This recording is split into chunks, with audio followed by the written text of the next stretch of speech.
पीड़ितों की आवाज उठाने वाला आज खुद एक पीड़ित बन गया है। ना कोई दलील, ना कोई वकील, और उनको सीधा जेल की हवा खानी पड़ रही है। बात कर रही हूं देसी पत्रकार कर्मू की। हजारों की तादाद में पोस्ट आज सोशल मीडिया पर तैर रही हैं, सुनामी का रूप ले चुकी हैं, लेकिन जवाब है सिर्फ और सिर्फ एडवोकेट के पास। ना तो उनको उठाने से पहले सुनने में ये चीज आई है कोई नोटिस दिया गया, ना उन्हें बताया गया कि किस हीनियस क्राइम में, क्योंकि जो जो धाराएं उनके ऊपर लगी है वो इस प्रकार की लगाई गई हैं कि पता नहीं कौन सा बड़ा अपराध उन्होंने किया है, जिसके चलते आज वकील पैनल के दो एडवोकेट मेरे साथ मौजूद हैं। संदीप राठी जी मौजूद हैं, परवीन शर्मा जी मौजूद हैं। तो दोनों वकील जो हैं किसी भी परिचय के मोहताज नहीं है। अब कौन कौन सी धाराएं लगाई गई और कर्मू पर साइबर टेररिज्म तक की धारा लगाई गई है, इतनी बड़ी धारा कि आतंकवाद सोशल मीडिया के थ्रू फैलाया गया है। अब क्या इतना बड़ा हीनियस क्राइम उन्होंने किया था, नहीं किया था, किस प्रकार से कोर्ट इसके ऊपर कार्रवाई कर रहा है, कैसे प्रोसेस आगे बढ़ रहा है, उसकी पूरी जानकारी हम लेंगे परवीन शर्मा जी से। हाँ जी परवीन जी, क्या कुछ मामला है ये, कौन कौन सी धाराएं उनके ऊपर लगाई गई हैं? इनिशियली जब एफआईआर बनाई गई, एफआईआर नंबर 178, उस टाइम पे कुछ धाराएं जो लगाई गई थी कर्मू के ऊपर वो कुछ कम थी। बाद में इंटेंशनली कुछ ऐसी धाराएं भी ज्यादा जो ऐड कर दी गई एफआईआर के अंदर, जिनका कंटेंट ऑफ एफआईआर से कोई लेना देना नहीं है। उनमें एक मेन जो धारा लगाई गई 66F, जिसमें उम्र कैद तक की सजा का प्रावधान है।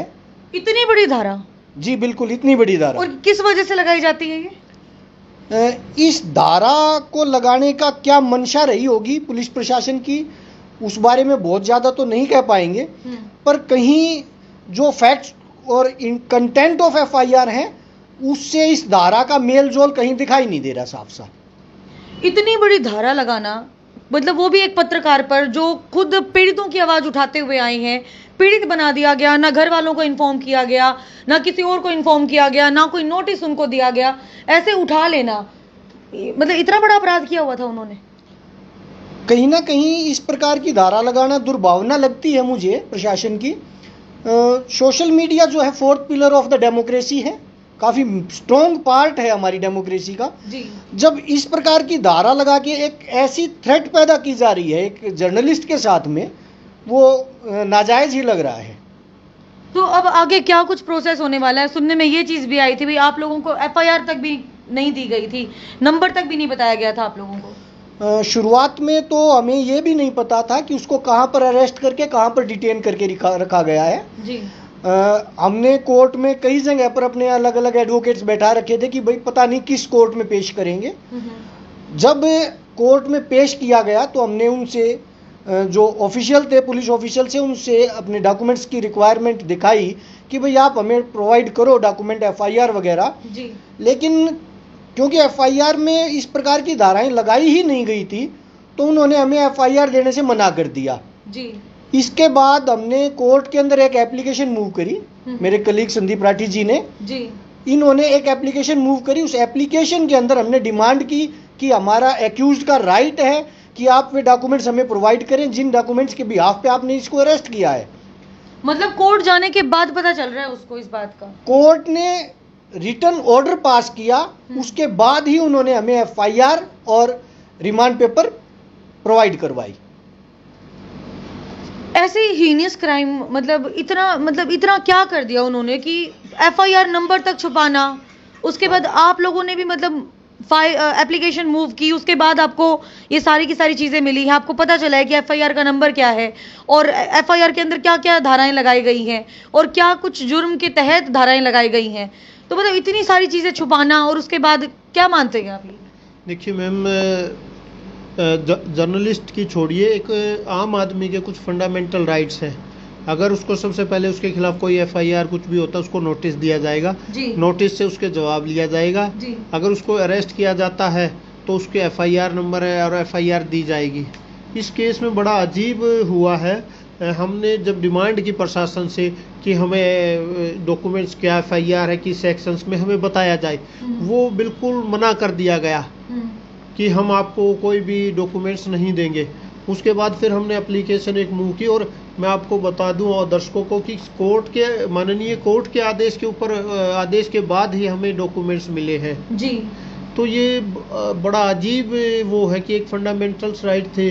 दूसरी बात एक 66F है जो कि साइबर टेररिज्म के लिए लगती है, और ये धारा बाद में ऐड की गई है। और इसका मनसा, मुझे देखिए, मेरा अपना ओपिनियन है कि जो FIR के कंटेंट से उसके अनुसार ये धारा नहीं बढ़ती, और ये धारा इसीलिए लगाई गई कि ज़्यादा से ज़्यादा समय कर्मों को जेल के अंदर रखा जाए और एक प्रेशर क्रिएट किया जाए, एक मैसेज दिया जाए।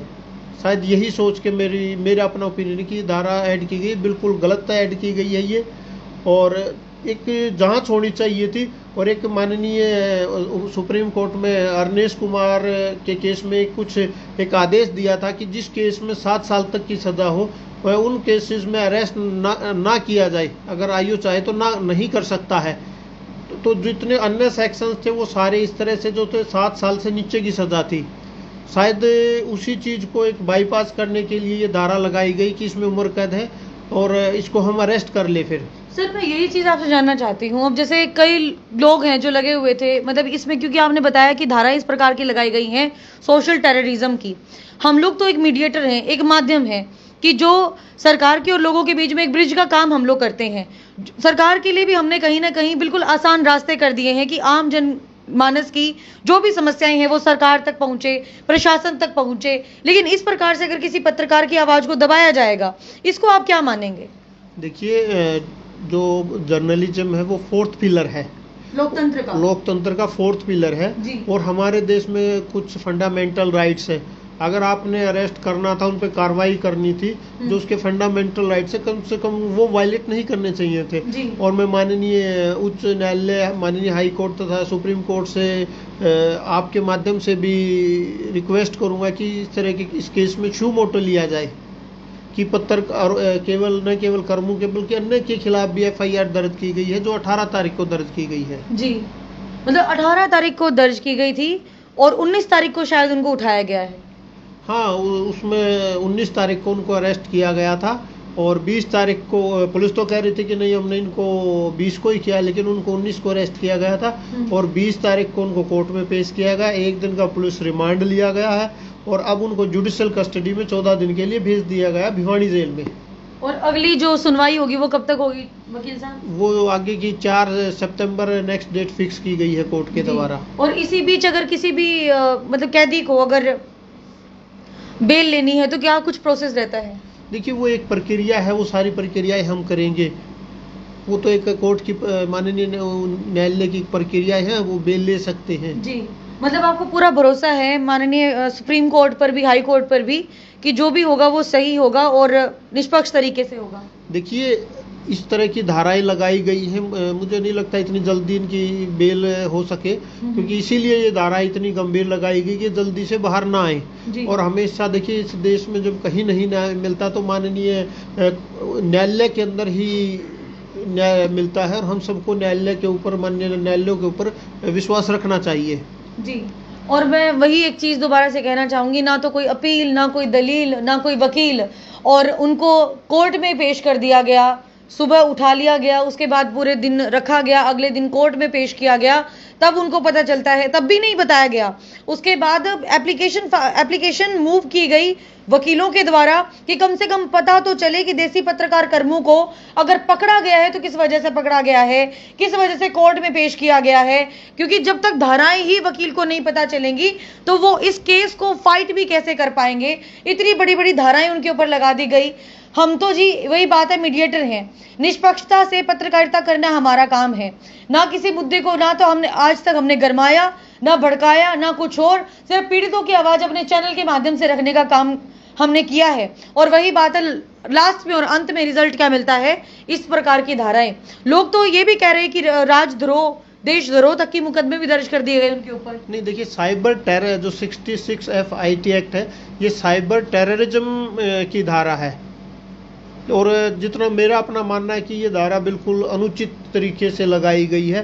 उन्होंने ऐसा कोई साइबर टेररिज्म की जो परिभाषा वो FIR के कंटेंट से बिल्कुल अलग है, और मेरे ओपिनियन में ये बिल्कुल गलत धारा लगाई गई है। जी, तो आप लोगों से क्या कुछ अपील करना चाहेंगे सर? बहुत सारे लोगों के मन में बहुत सारे सवाल है, क्योंकि चाहने वाले बहुत हैं देसी पत्रकार कर्मों को। पता नहीं कितने लोगों को इंसाफ दिलाया है। जो लड़ाई 40-40 50-50 साल पुरानी चल रही थी, उसके अंदर भी उन्होंने न्याय दिलाने का भी काम किया है, आवाज लोगों की उठाई है। उनको आप क्या मैसेज देना चाहेंगे? देखिए, देसी पत्रकार कर्म हमेशा गरीबों की आवाज़ बने हैं। आवाज़ मुद्दे बिल्कुल गरीब के मुद्दे उठाए हैं और उनको उनके साथ न्याय होना चाहिए। और हमें उम्मीद है हमें माननीय न्यायालय के द्वारा कि उनके साथ न्याय होगा। लेकिन कुछ मतलब जिस तरह का व्यवहार हुआ है, ऐसा व्यवहार उनके साथ नहीं होना चाहिए था। जी, तो मैं वही कहना चाहूँगी, आपके जो चहेते पत्रकार हैं, देसी पत्रकार कर्मू, फिलहाल जेल में है, हिरासत में है और 14 दिन की न्यायिक हिरासत है। 4 सितंबर को सुनवाई होने वाली है और कहीं ना कहीं हमें भी लगता है कि उनके साथ गलत हुआ है। जस्टिस फॉर कर्मू होना चाहिए और उनको न्याय ज़रूर मिलना चाहिए। और सरकार अपने एग्जाम्पल सेट करने में न जाने कितने लोगों की आवाज़ दबाने का काम इसी बीच करेगी। ये तो आप देख ही सकते हैं कि पिछले 2 दिन से आपको आपके चहेते पत्रकार, देसी पत्रकार कर्मू चैनल पर दिखाई नहीं दे रहे हैं और सब लोगों के मन में डाउट था, क्वेश्चन था। तो हमें लगा कि वकीलों से मिलकर आप लोगों तक ये मैसेज कन्वे होना चाहिए कि आपके जो चहेते पत्रकार कर्मू, उनको न्यायिक हिरासत में ले लिया गया है। 4 सितंबर को सुनवाई होगी, लेकिन इसी बीच हो सकता है कि सुप्रीम कोर्ट में जो है बेल भी करवाई। बेल का क्या करवाया जाए सर? देखिए, माननीय न्यायालय, सुप्रीम कोर्ट तो बहुत लास्ट की कोर्ट, सबसे बड़ी कोर्ट है। सबसे पहले माननीय जो डिस्ट्रिक्ट कोर्ट होता है उसमें बेल अप्लाई होती है। अगर वहाँ नहीं मिलती तो फिर हाई कोर्ट जाना पड़ता है। सुप्रीम कोर्ट तो सबसे apex court of the country है। जी, बहुत बहुत धन्यवाद सर। तो सभी से मेरी अपील है कि आप लोगों को ये भी चीज़ समझनी पड़ेगी कि पत्रकारों का काम आपको समझना पड़ेगा, जानना पड़ेगा। और अगर कोई भी व्यक्ति झूठ बोल रहा है तो आपने एक वीडियो कर्मों की ज़रूर सोशल मीडिया पर देखी होगी कि वो उसको अपनी गाड़ी पर खड़े होकर लोगों को यही बोल रहे हैं कि दाढ़ी से कभी पेट नहीं छुपाना चाहिए कब। और उनका कहने का मतलब यही था कि जो भी मैटर है उसको आप खुलकर बताना, सारी की सारी बातें मेरे सामने रखना। अगर आप सही हैं तो न्याय आपको दिलवाया जाएगा। लेकिन अगर जब बातें ही लोगों के द्वारा छुपा ली जाए और उसके बाद जो है हमें क्या पता उनकी मंशा क्या है बात छुपाने के पीछे और ना, क्योंकि जिस मैटर की मैं बात कर रही हूँ वो मैटर तो आप लोग समझ ही चुके होंगे। हमने तो एक काम किया है जी, प्रशासन तक वो चीज़ पहुँचाने का, गवर्नमेंट तक वो चीज़ पहुँचाने का, क्योंकि शुरुआती दिनों में हर किसी को लग रहा था कि वो पीड़ित हैं, उनकी आवाज़ दब रही है, प्रशासन किसी दबाव की वजह से उनके साथ न्याय नहीं कर रहा है। ऐसे में देसी पत्रकार कर्मू बीच में आए थे और अब उनको सिला ये मिला है इस बात का कि उन्होंने प्रशासन की बात को भी रखा लोगों के सामने, तो भी लोगों ने उनको क्रिटिसाइज करना शुरू कर दिया। और आज इतनी बड़ी बड़ी धाराएं उनके ऊपर लगा दी गई है कि साइबर टेररिज्म के तहत उनके ऊपर धारा लगा के और साइबर टेररिस्ट उनको बना दिया गया है। तो मेरी सरकार से भी और प्रशासन से भी अपील है कि इस मामले में गो थ्रू करके निष्पक्ष तौर पर जांच होनी चाहिए। और जैसा सर ने कहा कि माननीय न्याय प्रणाली पर भी उनको पूरा भरोसा है और जल्द ही वो बाहर भी आएंगे। लेकिन अगर बाहर नहीं आते हैं तो ये केस और भी ज़्यादा भयावह हो सकता है और ऐसे में आप लोगों का आवाज़ उठाना बेहद ज़रूरी है।